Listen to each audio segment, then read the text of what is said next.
so I started filing this bit on this diamond eye double mod here.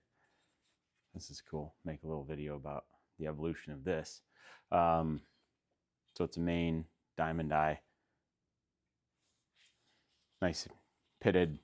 No idea what the maker is, but got a big chip out of it after I had got it looking real good. Dropped it on the concrete.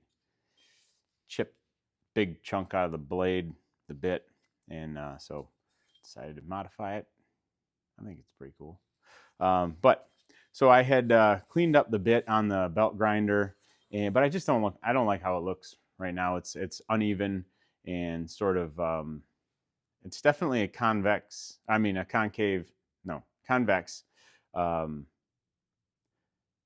it's a convex shape to it, and I want just sort of a flat chisel shape on this bit for no particular reason, but it's easy to achieve that with a file, and then depending on the curvature of the blade going this way, you can end up with sort of a banana grind if you have the axe shape for that to begin with.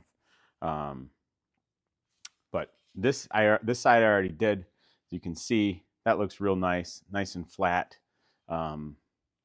This side is yet to be worked, so it's curved, uneven, a little bit bumpy, and it was sort of just by the nature of the pitting that developed some bumps in here, and then sort of skipped a little bit on the belt grinder too.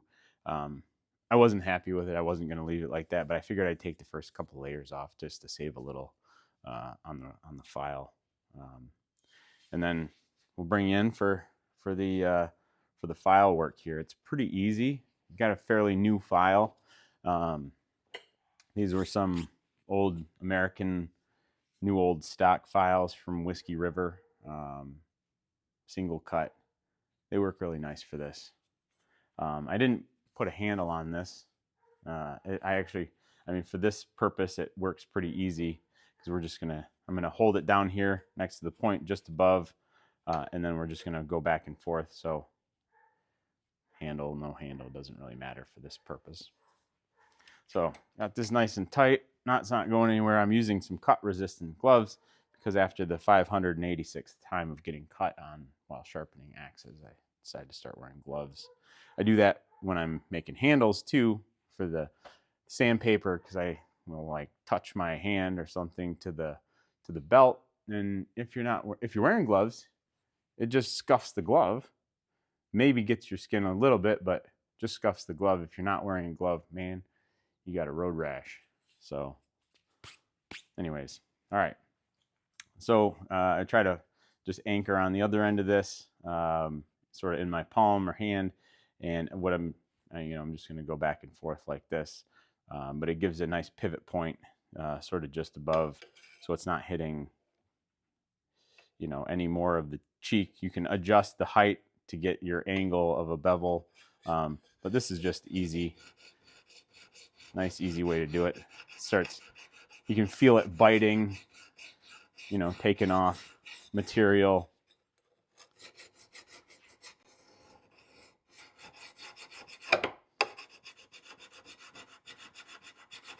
Just work small areas as you go across. Try to get a nice even finish on this.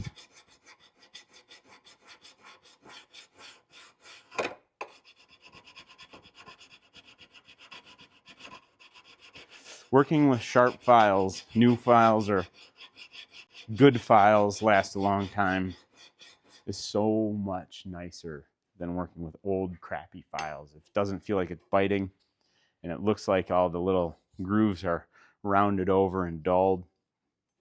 Throw it away, make a knife out of it or something, I don't know.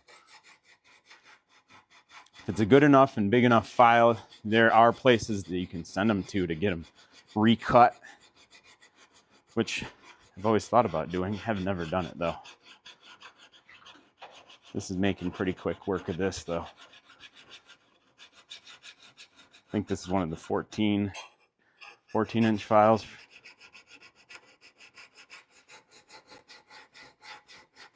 I really like how this looks after it's done too.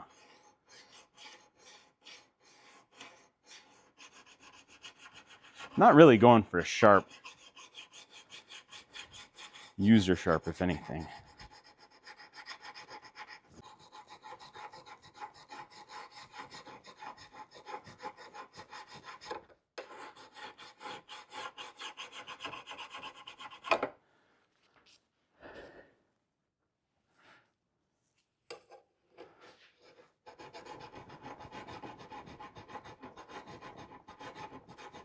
A little bit more material to take off on this toe. This is a bit rounded. Same on the heel. It's looking pretty good.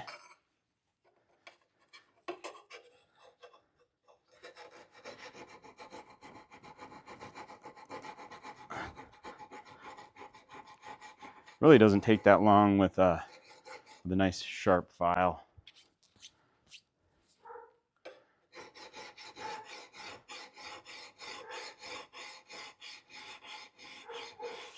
And if you want to do a micro bevel on top, lift up your angle. A few passes. Gives you that secondary bevel. It's nice.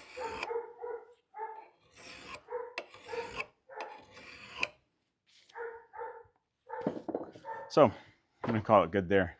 Gotta go make some grilled cheese sandwiches. So that's what we're working with here.